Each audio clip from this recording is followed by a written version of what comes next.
la oposición al testimonio del soberano. Y vamos a leer a partir de versículo 1, aunque la semana pasada lo leímos también como la conclusión del capítulo 3. Acuérdense, estábamos viendo la curación del paralítico en el templo, en la puerta la hermosa. Y ahí vimos todo lo que sucede cuando Pedro y Juan sanan al paralítico.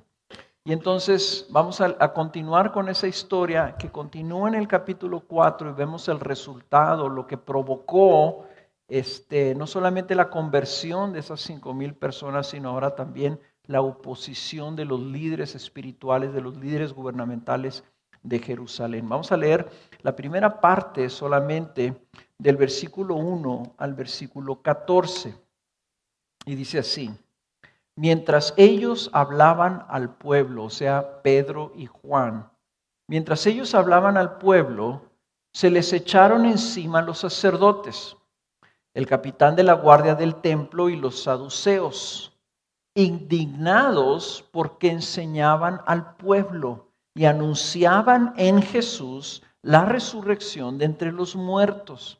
Les echaron mano y los pusieron en la cárcel hasta el día siguiente, pues ya era tarde. Pero muchos de los que habían oído el mensaje creyeron, llegando el número de los hombres como a 5,000. Y sucedió que al día siguiente se reunieron en Jerusalén sus gobernantes, ancianos y escribas. Estaban allí el sumo sacerdote, Anás, Caifás, Juan y Alejandro, y todos los que eran del linaje de los sumos sacerdotes. Y habiéndolos puesto en medio de ellos, les interrogaban: ¿con qué poder o en qué nombre habéis hecho esto?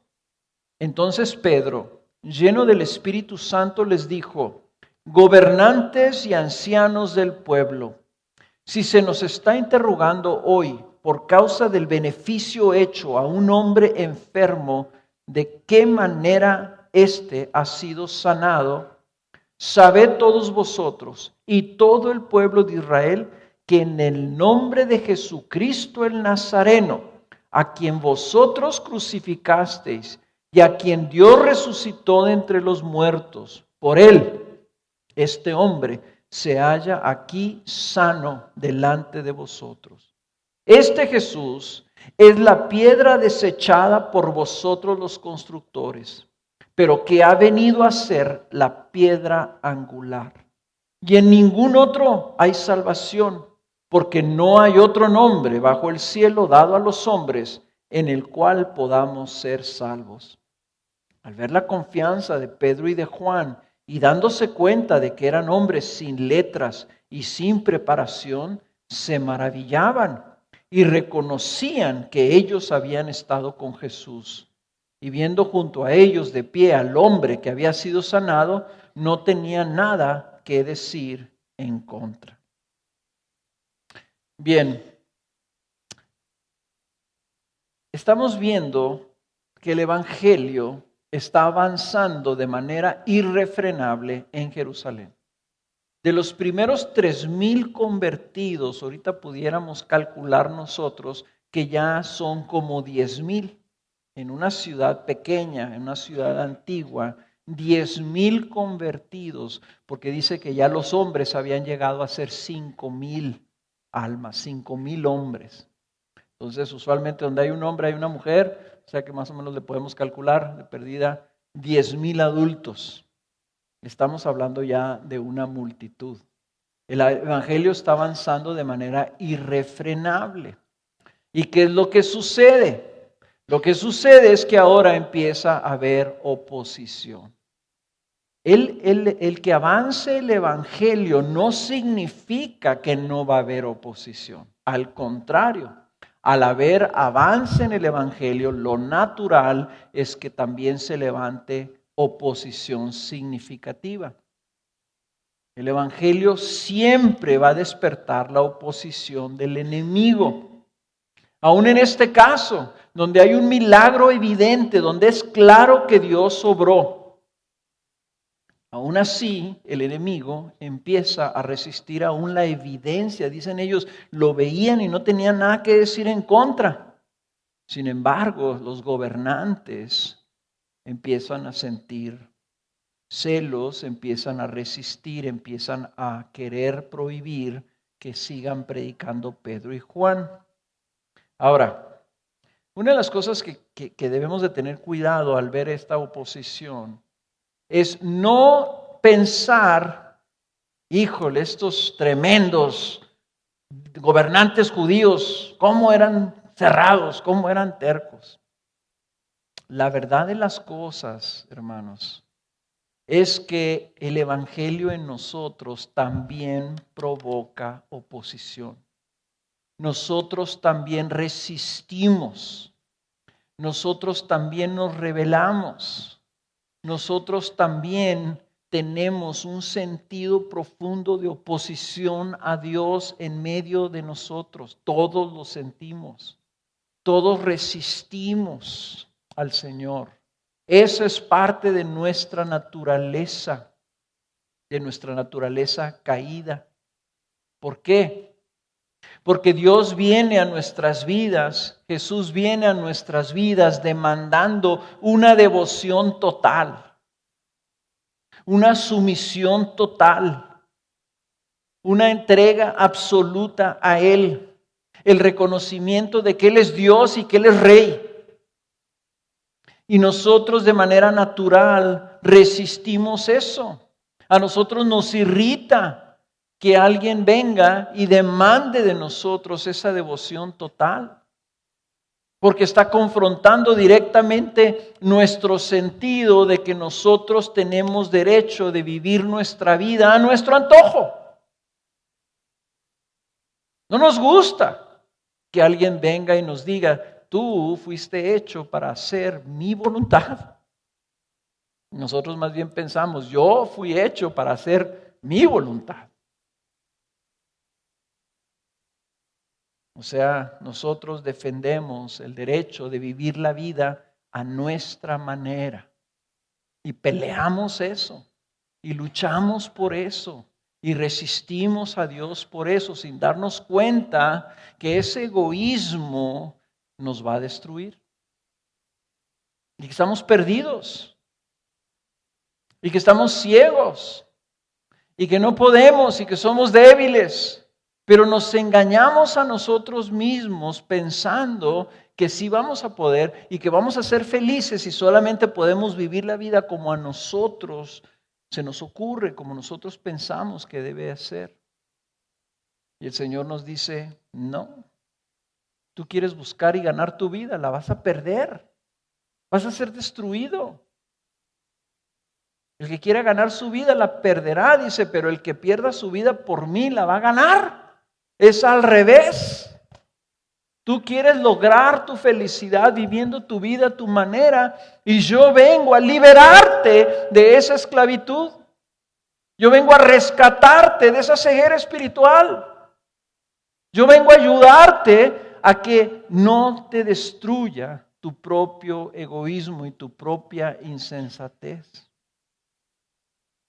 Entonces el día de hoy vamos a estar viendo la oposición al Evangelio, pero también se me hace que vamos a estar hablando a nuestros corazones y retando ese sentido donde nosotros estamos defendiendo nuestra soberanía, en lugar de estar viviendo para la soberanía de Dios. El arrepentimiento y la conversión que el Evangelio está llamando a que respondamos es un arrepentimiento en donde yo dejo de vivir para mi voluntad y yo me arrepiento de eso. Quiere decir, yo me volteo 180 grados y ahora voy a vivir para la voluntad de un rey. Entonces estábamos cantando, ¿verdad? El Rey de Gloria. Y la pregunta es, no basta que digamos, Jesús, Cristo es el Rey de Gloria, si luego no estamos viviendo de esa manera, como viviendo para agradar a un rey. Entonces, la historia continúa aquí. Pedro y Juan sanan a este paralítico, y viene un cuestionamiento ahora de los gobernantes. Y fíjense, estaban todos los gobernantes, estaban los jefes de la guardia, estaban todos los sacerdotes y los sumos sacerdotes, y no solamente eso, sino su linaje, sus hijos y los nietos de esos sumos sacerdotes estaban ahí también. Más aparte estaban los escribas, o sea, todos los burócratas, todos los técnicos, todos los letrados, todos los escribas eran los que sabían leer y escribir, todos los que conocían toda la documentación. Estaban los saduceos también, que era una secta que se oponía a la resurrección. O sea, había un gentío. Toda la élite gubernamental de Jerusalén estaba ahí, rodeando, sentados alrededor de un pescador, de dos pescadores, Pedro y Juan, y de un paralítico que debe haber estado vestido con su ropa de mendigo. Ahí están parados, donde se reunieron, ante un concilio que les está diciendo: ¿por qué sanaron ustedes a este paralítico y con qué poder, con qué autoridad lo hicieron? O sea, el poder de un Dios soberano estaba siendo cuestionado.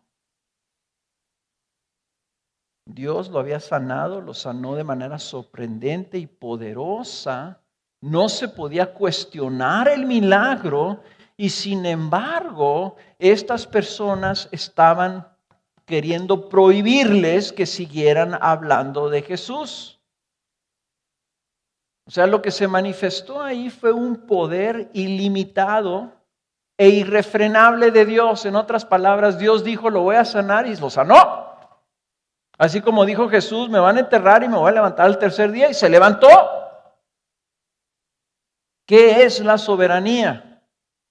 La soberanía es precisamente poseer toda la autoridad y dominio supremo.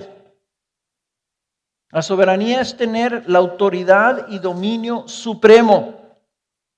En otras palabras, es la libertad y el poder de hacer la voluntad según le plazca al soberano, sin que nada ni nadie se lo pueda impedir.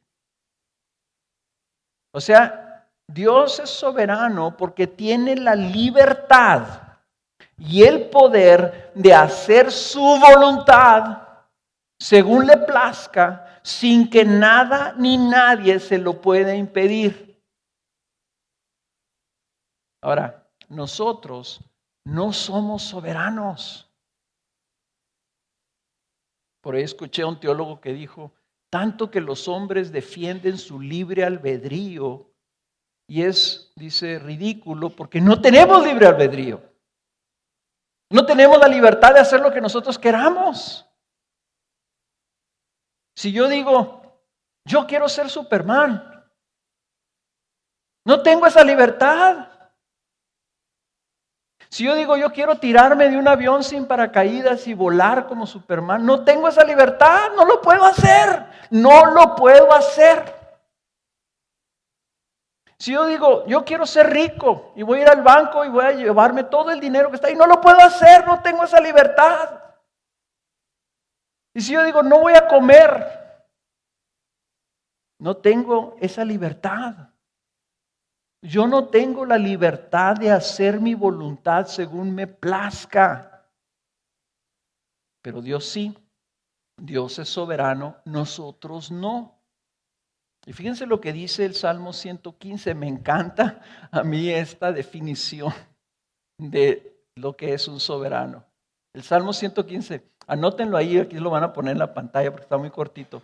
Lo que voy a leer 3 versículos, dice: no a nosotros, Señor, no a nosotros, sino a tu nombre da gloria por tu misericordia, por tu verdad. ¿Por qué han de decir las naciones: ¿dónde está ahora su Dios? Y lo dice el versículo 3: nuestro Dios está en los cielos, Él hace lo que le place.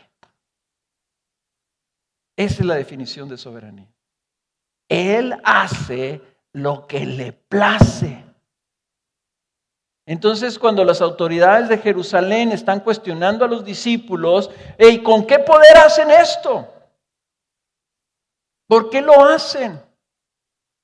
Su interrogatorio no estaba dirigido, no estaban ellos queriendo aprender. A ver, háblenos de este Jesús, queremos saber.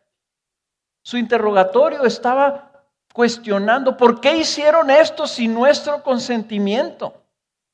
En otras palabras, esas autoridades creían que eran soberanos en Jerusalén.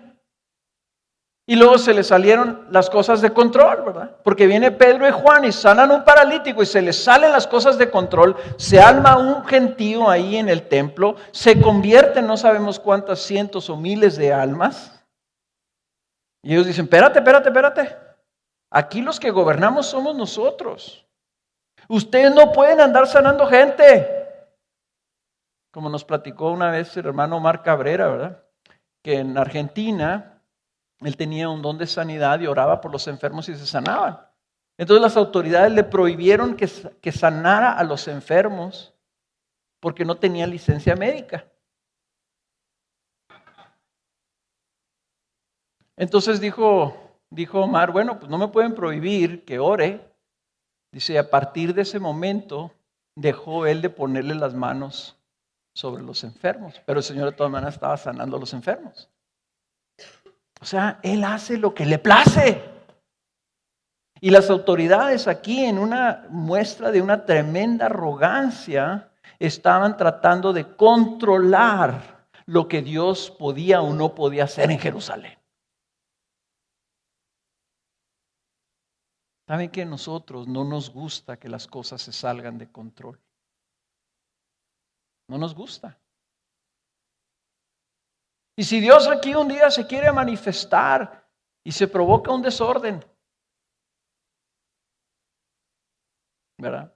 O un día dice, me voy a manifestar en gracia soberana y lo que voy a hacer es que voy a venir como una columna de fuego, ahí en medio, por el medio del pasillo voy a caer ahí, como columna de fuego. Y se nos abre un boquetote aquí en el techo, ¿no? Y se nos mete el agua y la tierra y la lluvia y el aire y el calor y el frío. No, Señor, no puedes hacer eso. Él puede hacer lo que le plazca. Y es más, nosotros queremos que haga lo que se le plazca. Pero desgraciadamente eso viene y reta entonces lo que nosotros queremos tener control. Queremos un Dios que se sujete a nuestro control, hermano. Y Dios es un Dios soberano. Y tal vez tú estás pidiéndole al Señor, Señor, manifiéstate en mi vida, pero quieres, Señor, manifiéstate en mi vida, pero aquí en esta cajita, donde yo te pueda controlar, donde tú vayas a hacer las cosas que yo quiera, las que yo no quiera, no. Entonces pedimos un avivamiento. Algunos de ustedes están pidiendo avivamiento junto con nosotros, algunos no. Pero ¿qué pasa si viene un derramamiento del Espíritu Santo? ¿Y saben qué pasaba en los avivamientos? Se derramaba el Espíritu Santo y entonces la gente caía en una convicción tan fuerte que se paraban, corrían al frente y empezaban a confesar en voz alta todos sus pecados. Y se convertían miles. Y ahí se caían llorando, desplomados por el peso de la culpa por sus pecados, el sentido de no ser merecedores de la gracia de Dios. Y la gente clamaba y confesaba sus pecados públicamente. Yo lo he visto cuando eso sucede. Y ustedes están ahorita diciendo, no, Señor, que no mande ese tipo de avivamiento aquí. No queremos eso. Yo no quiero que la gente sepa mis pecados, ¿verdad? Sin embargo, Él puede hacer lo que le plazca. Cuando nosotros le pedimos al Señor un avivamiento, le estamos diciendo, ven, Señor, como tú quieras, cuando tú quieras, de la forma que tú quieras. Platicaron en una iglesia en Canadá hace unos años, conocí a un pastor y anduve viajando con él un tiempo. Y me platicaba que vino un avivamiento una vez en su congregación y lo que pasó fue que las personas empezaron a recibir revelación de los pecados de otros. Imagínate que alguien aquí decimos, Señor, danos el don de profecía, y de repente que viniera el don de profecía sobre alguien y que esa persona empezara a decir, aquí hay una persona que está en este estado de pecado, y se llama fulano. Y lo vamos a ver en el libro de Hechos, es bíblico. Puede suceder. O sea, nos da miedo. Y nos da miedo que haya un Dios soberano que pueda hacer lo que le place. Y entonces nosotros lo que queremos es que no se mueva así. Y mantenemos a Dios a una distancia. Y tenemos una fe conforme a lo que nosotros queremos y podamos controlar. Un Dios soberano significa entonces que Él tiene todo el poder y nosotros no. Y hay un ejemplo en la Biblia de un hombre muy poderoso. Los poderosos tienen la tentación de pensar que de ellos dependen las cosas. Y la historia es del rey Nabucodonosor, que cuando él vio todo su imperio y midiendo el imperio babilónico que dominaba casi todo el mundo, y ver la ciudad de Babilonia, que era una de las maravillas del mundo antiguo, o sea, unas cosas hermosas, una grandeza, un esplendor. Dios lo había levantado, y dicen los libros proféticos que Dios levantó a Nabucodonosor para que trajera juicio en el mundo. Entonces Nabucodonosor ve todo eso y dice, mira nomás todo lo que yo he podido hacer. Mira lo que es mi reino y mi dominio. Y en ese momento lo escuchó Dios y dijo, para que tú sepas que tú no eres soberano, sino mi siervo. Vas a caer en una locura y vas a irte como un animal salvaje al campo. Y anduvo como salvaje, comiendo zacate, le creció el pelo, la barba, las uñas, como un animal por 7 años. Hasta un día que recuperó la razón. Estando así en ese estado, Dios le permitió el arrepentimiento. Y esto es lo que dijo Nabucodonosor cuando recobró o cuando pudo darse cuenta de dónde estaba su pecado. Dijo, pero al fin de los días yo, Nabucodonosor, estoy leyendo de Daniel capítulo 4, 34, no lo busquen, nomás anótenlo. Yo, Nabucodonosor, alcé mis ojos al cielo y recobré mi razón y bendije al Altísimo y alabé y glorifiqué al que vive para siempre, porque su dominio es un dominio eterno y su reino permanece de generación en generación. Y todos los habitantes de la tierra son considerados como nada, mas Él actúa conforme a su voluntad. En el ejército del cielo y entre los habitantes de la tierra, nadie puede detener su mano ni decirle, ¿qué has hecho? Nadie puede detener su mano. Entonces, están las autoridades diciendo, ¿con qué poder hicieron ustedes esto? ¿Por qué hicieron esto? No queremos que hagan esto. Y Pedro contesta diciendo, es que hay un solo soberano, hay un solo Dios. Y les contesta y les dice allí en donde estábamos leyendo ahorita en el versículo 10, dice, sabed todos vosotros y todo el pueblo de Israel, en el nombre de Jesucristo el Nazareno, a quien vosotros crucificasteis y a quien Dios resucitó de entre los muertos, por él, este hombre se halla aquí sano delante de vosotros. Este Jesús es la piedra desechada por vosotros los constructores, pero que ha venido a ser la piedra angular. Y en ningún otro hay salvación, porque no hay otro nombre bajo el cielo dado a los hombres en el cual podamos ser salvos. No hay otro nombre. Y lo dice, al ver la confianza de Pedro y de Juan, y dándose cuenta de que eran hombres sin letra, sin preparación, se maravillaban y reconocían que ellos habían estado con Jesús. Pedro y Juan tuvieron un atrevimiento tremendo, llenos del Espíritu Santo. Dijeron, sepan esto, es en el nombre de Jesús. Y el Jesús que ustedes crucificaron. Y fueron tajantes, ustedes lo crucificaron. Pero ¿saben qué? Dios lo resucitó. Ustedes lo quisieron matar, pero ustedes no pueden matar a Dios. Dios lo resucitó. Y Él es el que sanó al paralítico. Aquí está. A ver ahora, échense ese trompo a la uña. Les dice, ustedes desecharon a Jesús y Dios lo hizo piedra angular, donde está desplantado todo. ¿Qué les está diciendo? Ustedes no son Dios. Dios va a hacer su voluntad y Dios está haciendo su voluntad y la está haciendo en medio y por medio de Jesucristo. Y entonces dicen, y con gran atrevimiento dicen una de las cosas más radicales que hay en la Biblia: no hay otro. No más hay un Salvador y no más hay uno por quien hay salvación. Es en el nombre de Jesús, el único por el cual puedes ser salvo. Y tú puedes leerlo eso, ¡ay, qué bonito! Pero fíjate bien lo que está diciendo. Jesús es único. Jesús es Dios. Él es el único Salvador y hay una exclusividad en Él. Aquí no hay negociación. Aquí no hay compromiso. Aquí no hay acomodarse a sus expectativas. Aquí no hay decirles, miren, ustedes son judíos. Está bien, sigan siendo judíos. No hay problema, Dios les va a dar chance.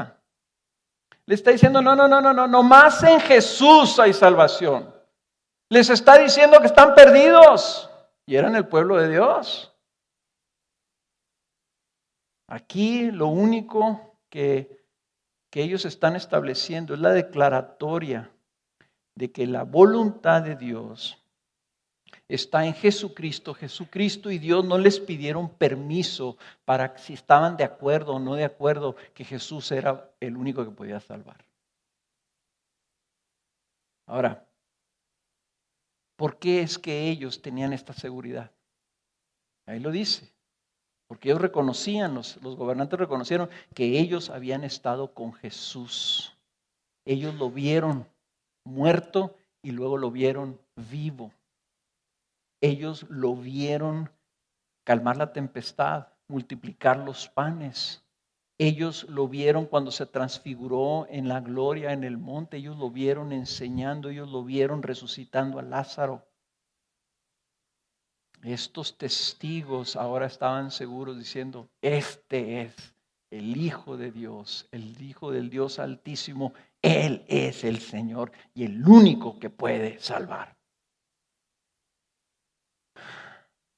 Ahora, la soberanía entonces implica exclusividad, porque no puede haber muchos soberanos. No puede haber muchos dioses. No puede haber muchos dioses que cada dios establece su camino. No puede haber el Dios de los cristianos que tienen y que dicen que solamente por Jesús puedes llegar a Dios. Y el Dios, otro Dios que te dice que por medio de otro camino puedes llegar a Dios. En otras palabras, si el Dios soberano dice que solo por Jesús hay salvación, pero si nosotros como cristianos decimos sí, pero también por otros, entonces quiere decir que este Dios no es soberano. Este Dios no se está haciendo su voluntad. ¿Ven el problema? Si hay un soberano, solamente puede haber un soberano.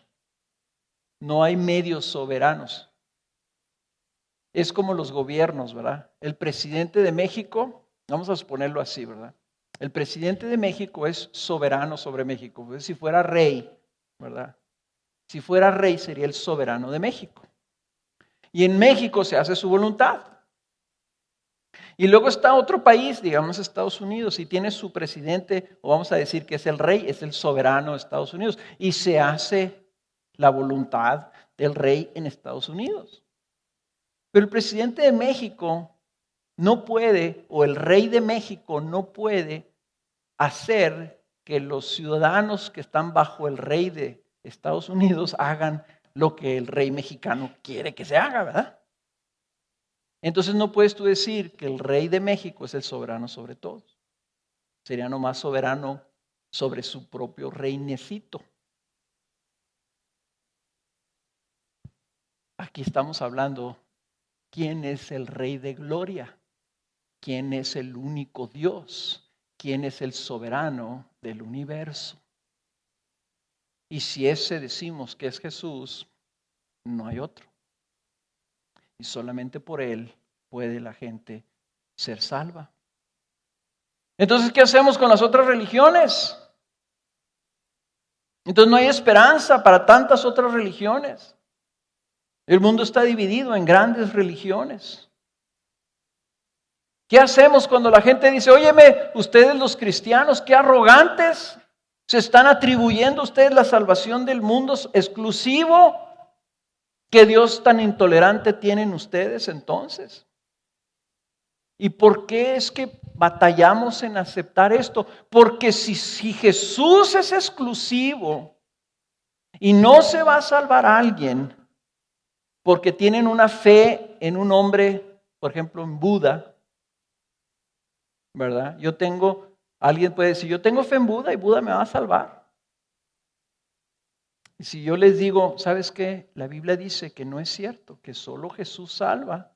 Entonces esa persona va a decir, oye, yo tengo derecho a creer en quien yo quiera y tener fe en quien yo quiera. Tú no me puedes decir en quién debo creer.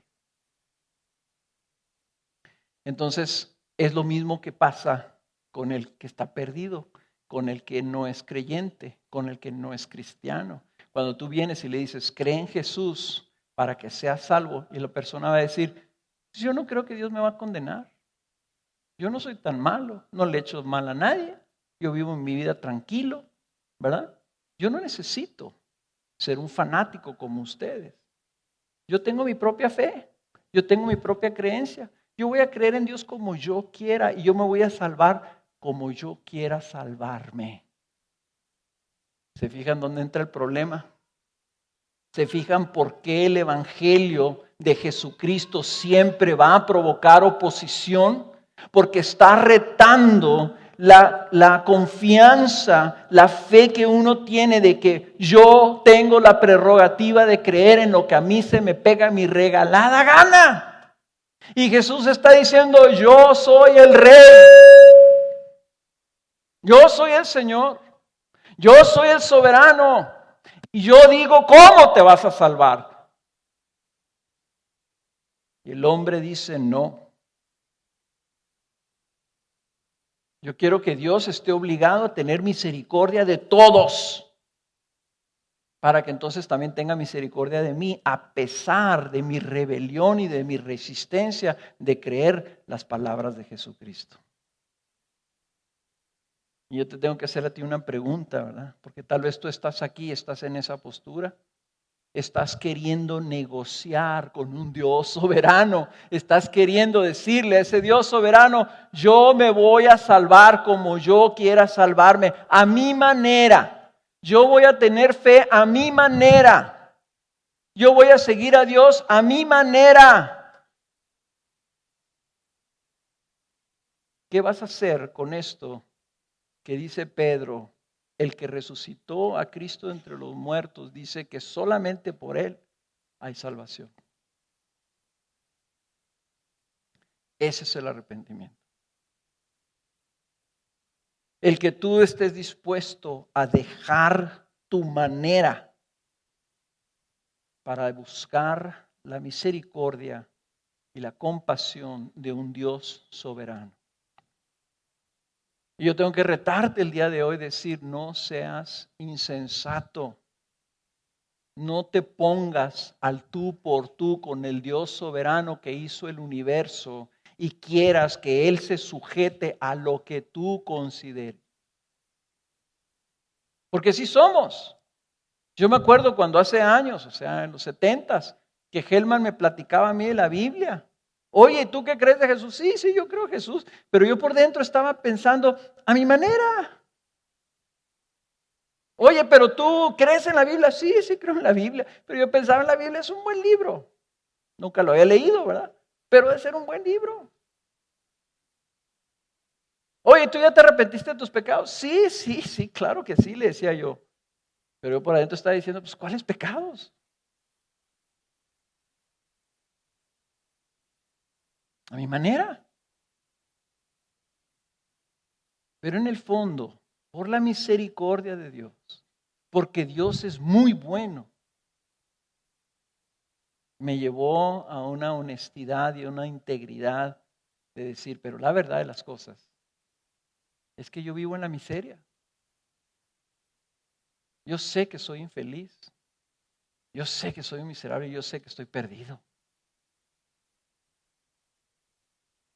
Y en su misericordia me permitió clamar a ese Dios soberano, que luego tuvo compasión de mí y me respondió. Y el 19 de marzo de 1978, ese soberano vino a mí, extendió su mano sobre mí y transformó mi vida en una noche.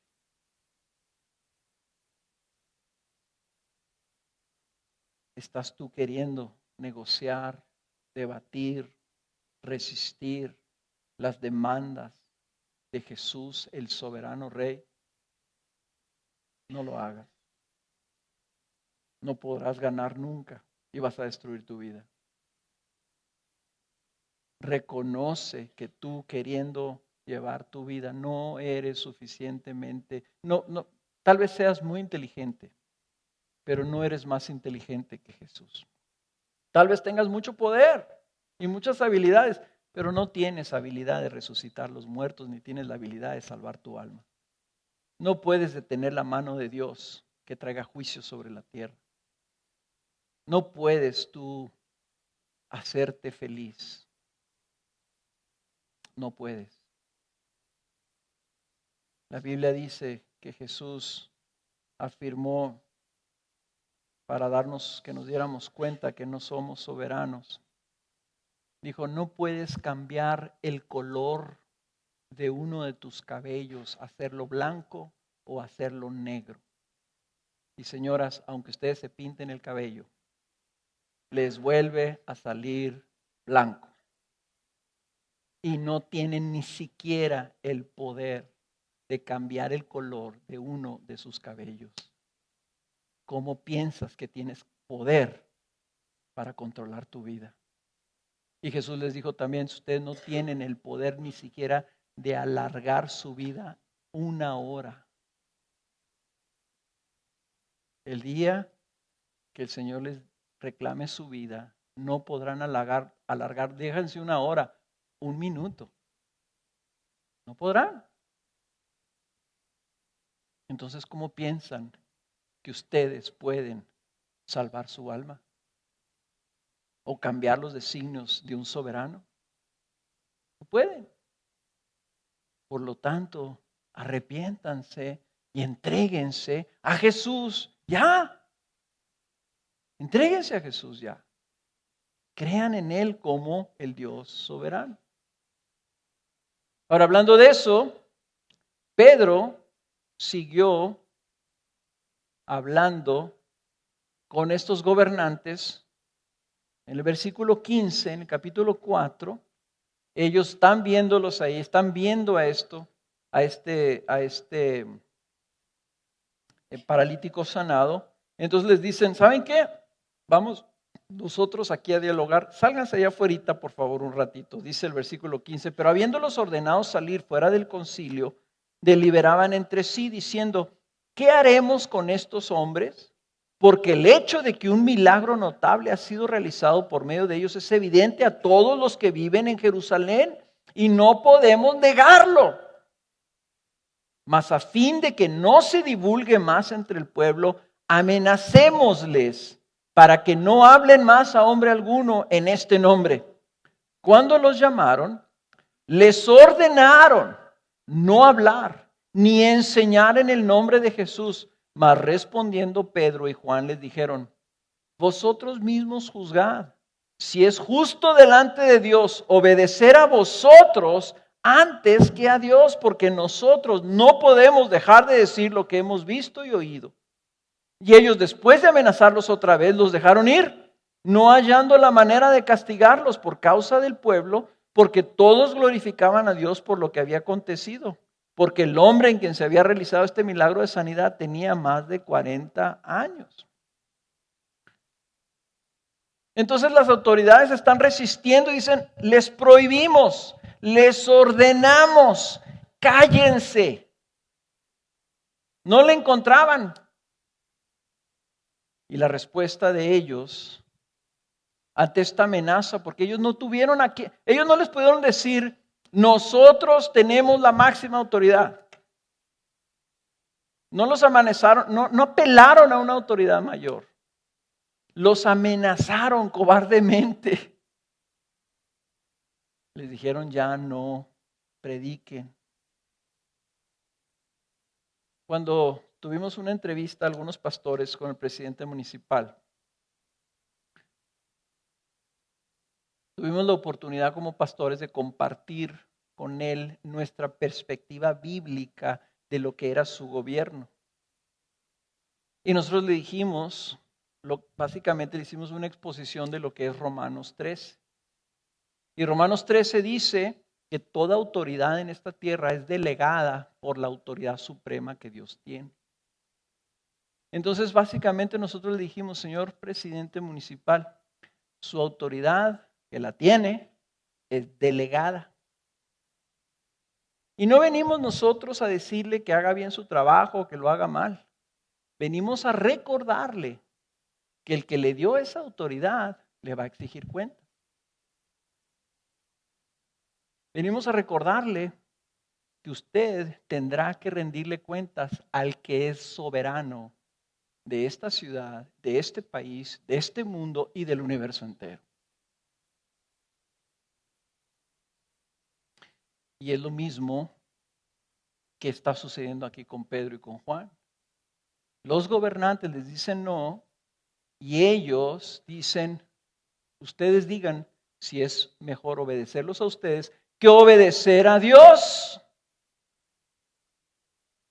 ¿A quién debo de obedecer? Entonces viene el conflicto, viene el problema. El evangelio está metiéndose en donde la autoridad mundana de Jerusalén no quería detenerlo, pero el evangelio no se detiene. Y Jesús mismo dijo, yo no vine a traer paz, yo vine a sacudir, yo vine a retar, yo vine a desplomar algunas cosas que están aquí. Ídolos y pecado y las obras del diablo las vine a destruir. Entonces el evangelio va a retar y va a crear conflicto. Porque la soberanía de Dios cuando avanza y nosotros decimos, Señor, que avance tu evangelio, Señor, venga tu reino a Ciudad Juárez. Y Jesús está diciendo, ¿están seguros? ¿De veras quieren que vaya mi reino a Ciudad Juárez? Pues va a haber bronca.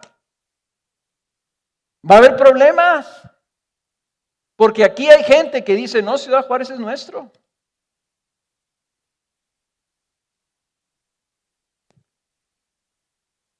Jesús dice en Mateo 10:32, por tanto, todo el que me confiese delante de los hombres, yo también le confesaré delante de mi Padre que está en los cielos.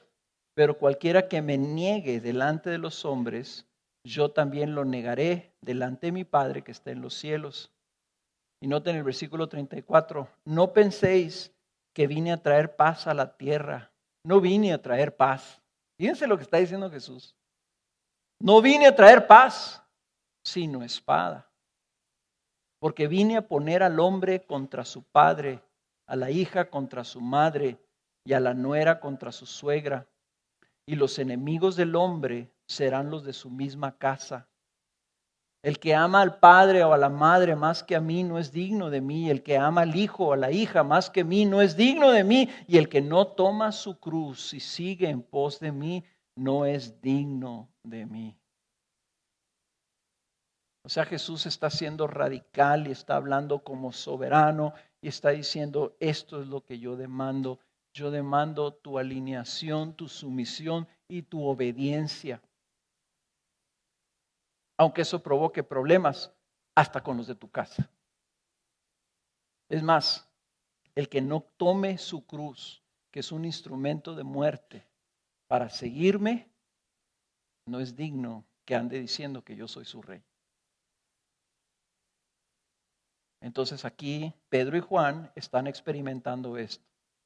Cállense, les dice. Ya no hablen más de Jesús. Y ellos dicen, ustedes digan a quién debo obedecer. ¿Los obedezco a ustedes o obedezco a Jesús que dice que no lo ande negando? Aunque eso me provoque oposición, cárcel y muerte. Y se nos olvida, el libro de Hechos no solamente se trata del derramamiento del Espíritu Santo y del crecimiento tremendo que vino por causa de ese avivamiento, de la iglesia avanzando y alcanzando todo el mundo. Se nos olvida que también viene cuando le cortan la cabeza a uno de los apóstoles. Y cuando encarcelan a Pablo. Y cuando le dan latigazos. Se nos olvida, ¿verdad? La dispersión y la muerte de Esteban y la oposición a todos los apóstoles. Se nos olvida que el mundo no quiere un soberano.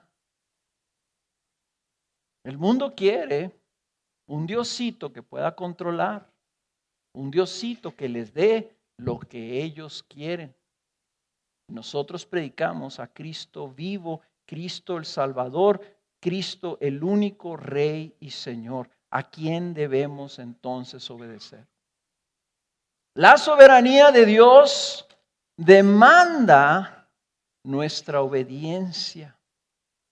Cuando la Escritura dice que Pedro les dijo, arrepentíos y convertíos, está diciéndoles, vengan y sométanse a la voluntad de Cristo Jesús como Rey y soberano. A este Jesús, dice, Dios lo hizo Cristo, Señor y Cristo, dice Pedro. Entonces Él demanda de todos los hombres su arrepentimiento. Lo está demandando, no te está sugiriendo, te está demandando que te arrepientas y te entregues a Cristo Jesús, que te sometas a su voluntad como Rey. Y es lo mismo que el día de hoy yo te llamo, que te entregues y que ames a tu Rey soberano, a Cristo Jesús como Señor de tu vida. Sin negociación, sin compromisos, sin ir a medias. Totalmente, toda tu vida. Por eso es que Abelardo ahorita nos retaba en términos de nuestro testimonio. ¿Cómo le podemos decir nosotros al mundo que nosotros estamos sirviendo al Cristo? No, pero que no se metan por la cartera, porque entonces ya no estoy de acuerdo con Cristo. Uno de los problemas que tienen en Costa Rica precisamente es que se ha manipulado tanto la cuestión de las finanzas con algunas de estas falsas iglesias y falsos apóstoles que están predicando un enriquecimiento y que Cristo vino para hacerte rico. Un evangelio de la prosperidad que es una falsa doctrina, es una herejía. Y estos son falsos profetas que se dicen profetas y pastores y no lo son.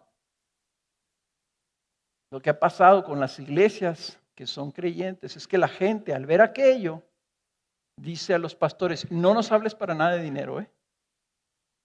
Todas las iglesias que son de Cristo son pobres.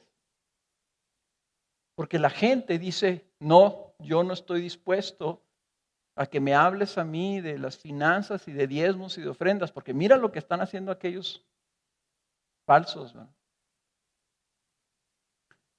Entonces, porque otros pecan contra el rey, entonces nosotros también pecamos contra el rey. Y yo no estoy dispuesto a entregarle al Señor mi vida completa, todo lo que soy, todo lo que tengo, mi familia, mis posesiones, mi trabajo, mi tiempo, mi esfuerzo, mi mente, mis manos, mis ojos, mis pies, diciendo, Señor, hágase tu voluntad en mi vida, la que sea. Dice Jesús, no eres digno de mí. Por eso es que en integridad, hermanos, tenemos que tener mucho cuidado cuando cantamos y decimos, ¿quién es el Rey de Gloria? Cristo es mi Rey, Cristo mi Señor. Y a la hora de la hora el Señor está viendo y diciendo, ¿cómo? Si yo te estoy viendo. Si tú todavía antepones tu voluntad a la mía.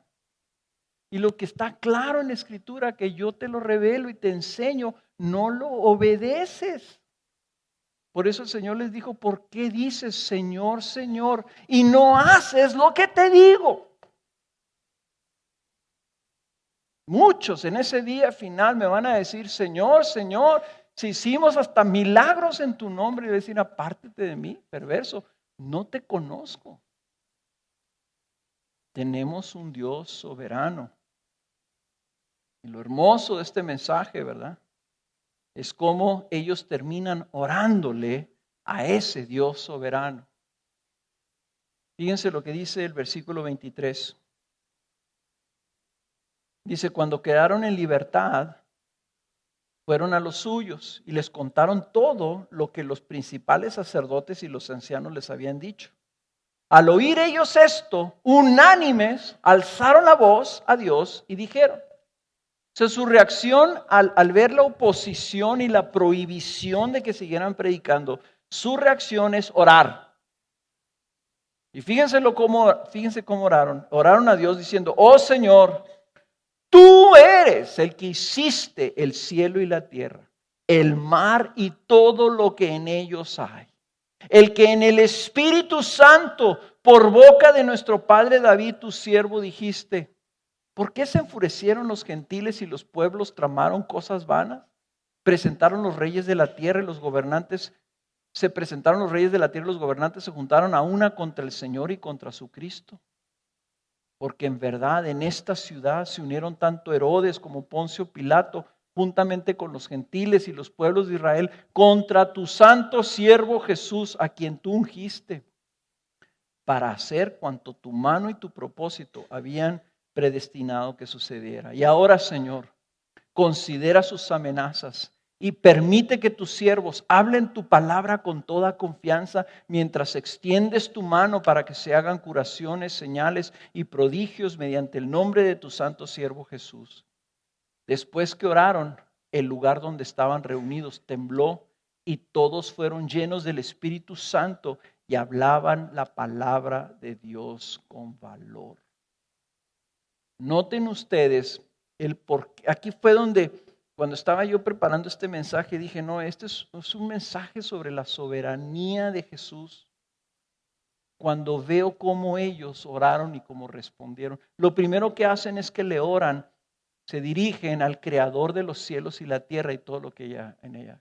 Ellos lo ven y dicen, Señor, pues si tú hiciste todo, eres el dueño de todo y tienes el poder para hacerlo todo. Ese Creador es el que desde un principio había estado hablando, anticipando todo lo que iba a suceder. Es el soberano, tiene la capacidad de predeterminar y de predecir y de anunciar lo que va a hacer y nadie se lo va a impedir. Ni Poncio Pilato ni Herodes, porque terminaron haciendo lo que Dios de antemano había predeterminado que se iba a hacer. Ellos no mataron a Jesús por su propia voluntad. Asesinaron a Jesús en una cruz porque así lo había determinado y predestinado el Dios soberano. Ustedes están viendo, están diciendo, pero Señor, pues si tú tienes el control de todas las cosas. Inclusive mencionan el Salmo 2, esas citas que dice ahí, ¿por qué se enfurecieron los gentiles? Son dos frases que vienen en el principio del Salmo 2. Y dice el Salmo 2, ¿por qué se sublevan las naciones y los pueblos traman cosas vanas? Se levantan los reyes de la tierra y los gobernantes traman unidos contra el Señor y contra su ungido, diciendo, rompamos sus cadenas, echemos de nosotros sus cuerdas.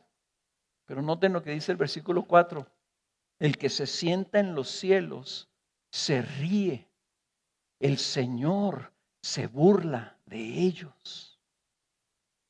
Ellos están pensando en ese salmo que es un salmo mesiánico, es un salmo que habla de Jesús.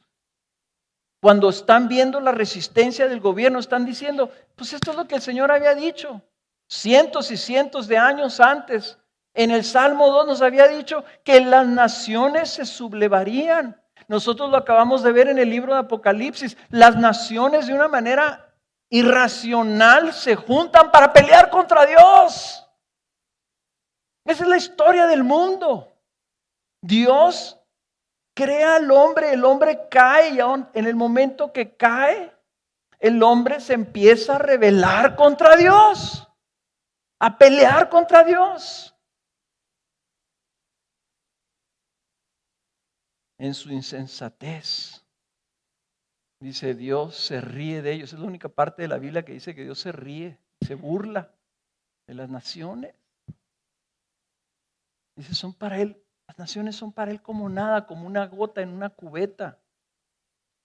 ¿Cómo podemos nosotros atrevernos a pelear contra el Dios que hizo los cielos y la tierra y todo lo que en ella hay? Sin embargo, hermanos, eso es lo que estamos queriendo hacer todos los seres humanos. Ese es el pecado, esa es la esencia del pecado. Dios es soberano, pero nosotros queremos hacer nuestra propia voluntad. Y si tú no eres creyente, si tú no eres cristiano y no sirves a Jesús, tu vida no está entregada a hacer la voluntad de Jesucristo, eso es lo que estás haciendo, estás rebelándote, resistiendo al que hizo los cielos y la tierra. Yo te voy a decir una cosa, no juegues a eso, nunca te arriesgues a que Dios se burle de ti por tu insensatez. Mejor reconócelo como Señor de tu vida. No trates de controlar al que te hizo. No trates de manejar la voluntad del que te hizo y te conoce desde antes de que fueras concebido. Ahora, en su oración yo veo algo muy tremendo y muy hermoso y muy aplicable a todos los que estamos aquí. Ellos sabían que su Dios era soberano. Entonces eso obviamente trajo a su mente que si estaban sufriendo la oposición, entonces ese Dios soberano lo había permitido.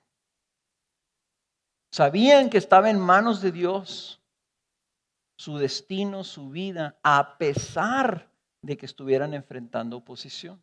En otras palabras, a Dios no se le había salido de control las cosas.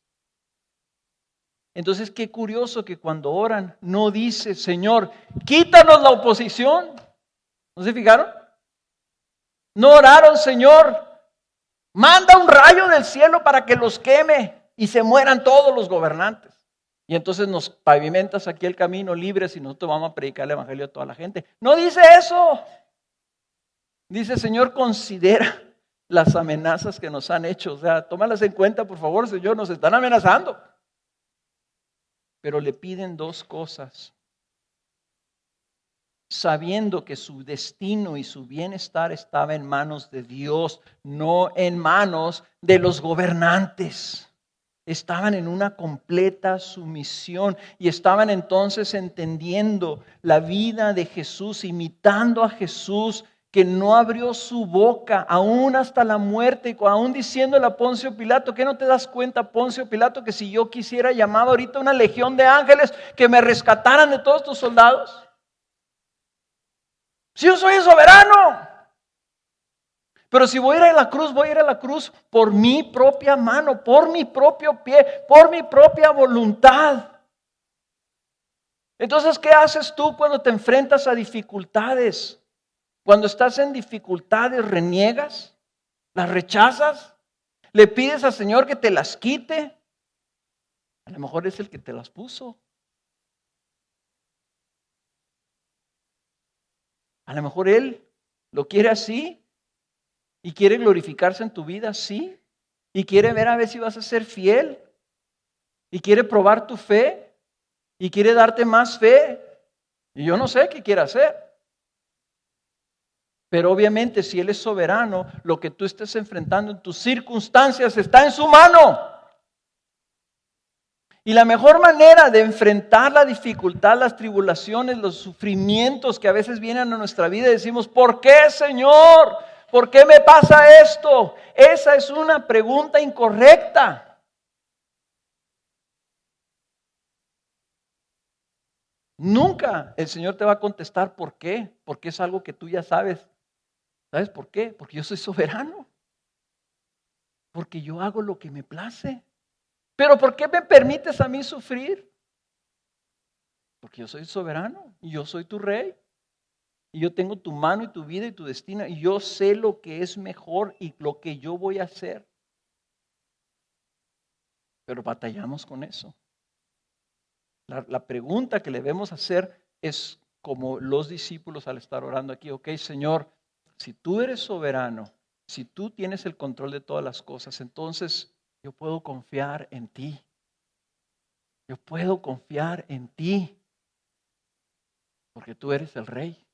Y tú hiciste el mundo y todo lo que en él hay. Y tienes todo el poder y nadie puede impedir tu voluntad. Y yo sé que tu voluntad es salvarme. Y eres mi Padre. Por lo tanto puedo confiar. Entonces la pregunta es más bien, ¿cómo quieres que responda, Señor? ¿Cómo quieres que responda? No es, Señor, ¿por qué perdí el trabajo? ¿Por qué lo permites, Señor? Manda un rayo para que carbonice a mi ex jefe.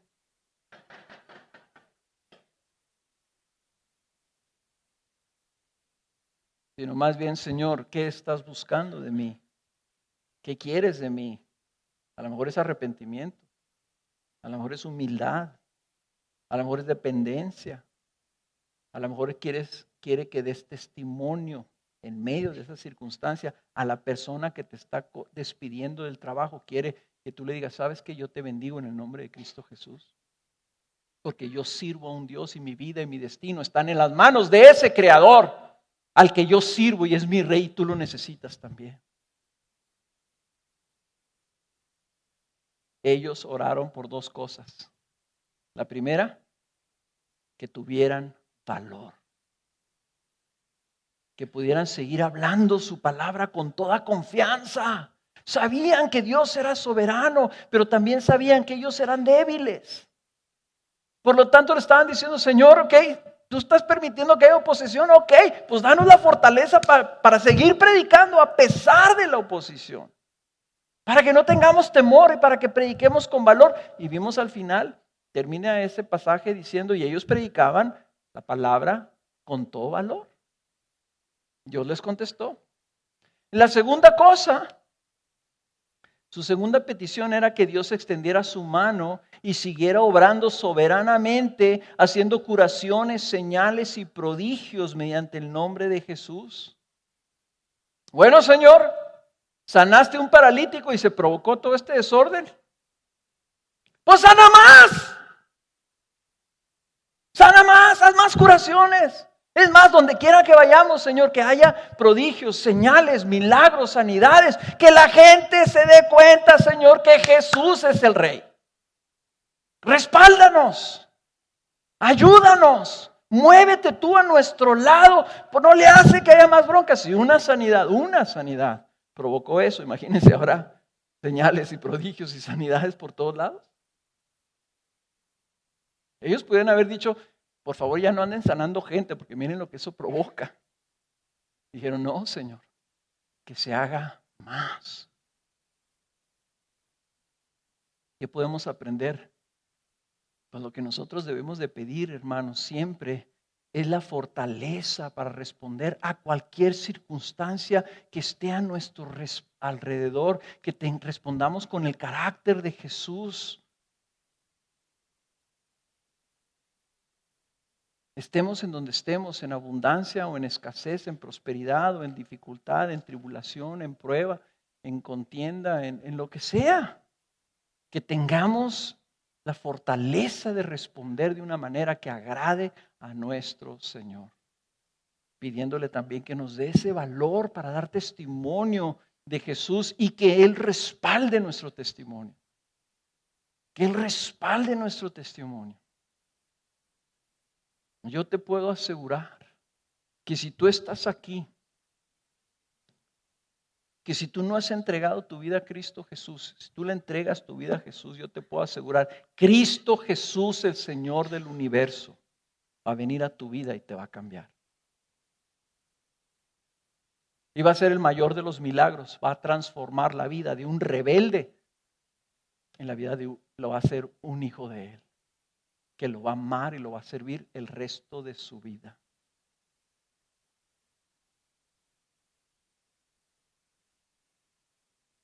¿Tienes fe tú para orar de esa manera? ¿O lo que quieres es que Dios cambie tus circunstancias? Hermanos, nosotros estamos retándolos.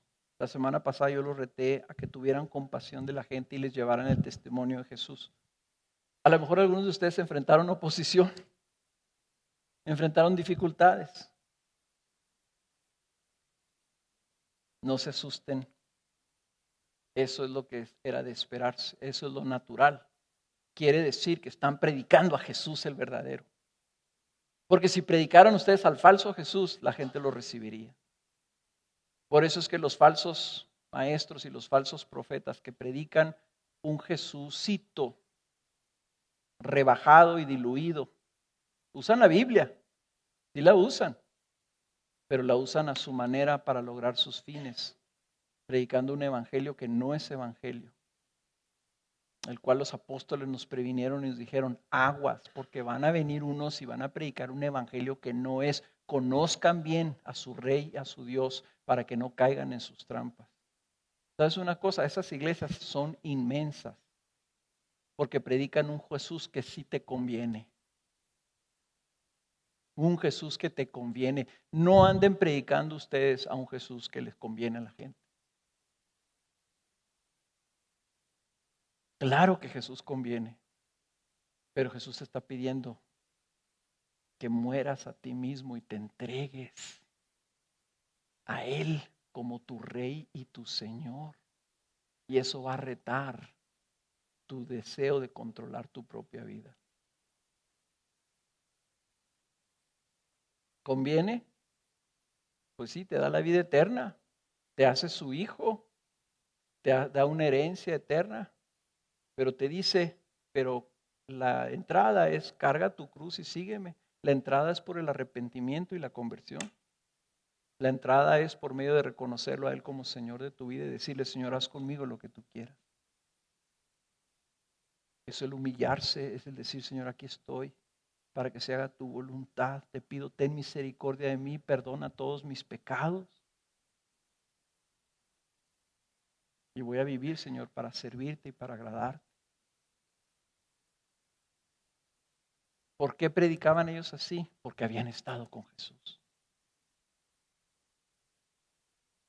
Batallas para predicar de Jesús, batallas para dar testimonio de Jesús. Tal vez es porque no has estado con Jesús. Yo ahora con mi teléfono, cuando voy, el otro día no me acuerdo dónde estaba. Me topé con una persona que hacía como 20 años que no veía. ¿Cómo estás? Muy bien. Nos conocemos así nomás de distancia. Le saqué las fotos de mis nietos. Le platico, voy en el avión, las personas están enseguida de mí, les enseño las fotos de mis nietos. Van a decir, este loco.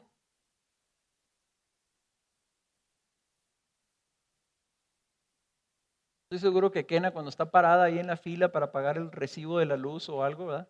Pues la persona que está enseguida de él, le está hablando de sus nietos. ¿Por qué? Porque adoramos a nuestros nietos. ¿Batallamos? ¿Tenemos temor de hablar de nuestros nietos? Que nos rechacen, que nos digan, viejo loco, ya deje de hablar de sus nietos. No me importa. No me importa. ¿Qué necesito para hablar sin temor? Amar. tú hablas de lo que amas, de lo que adoras. Si tenemos temor de hablar de Jesús, a pesar de la oposición, es que tenemos que pasar tiempo con Él. Tenemos que amarlo, vivirlo. Y entonces el testimonio va a ser como ellos. Digan ustedes y como nosotros tenemos que hablar de lo que hemos visto y de lo que hemos oído. Entonces nosotros, así como Pedro y Juan dijo eso, nosotros también debemos decir lo mismo. Nosotros tenemos que hablar de lo que hemos visto y de lo que hemos oído y de aquel a quien amamos. No nos importa que nos prohíban que lo hagamos, lo vamos a hacer. Vamos a hablar de nuestro Jesús, el Dios soberano.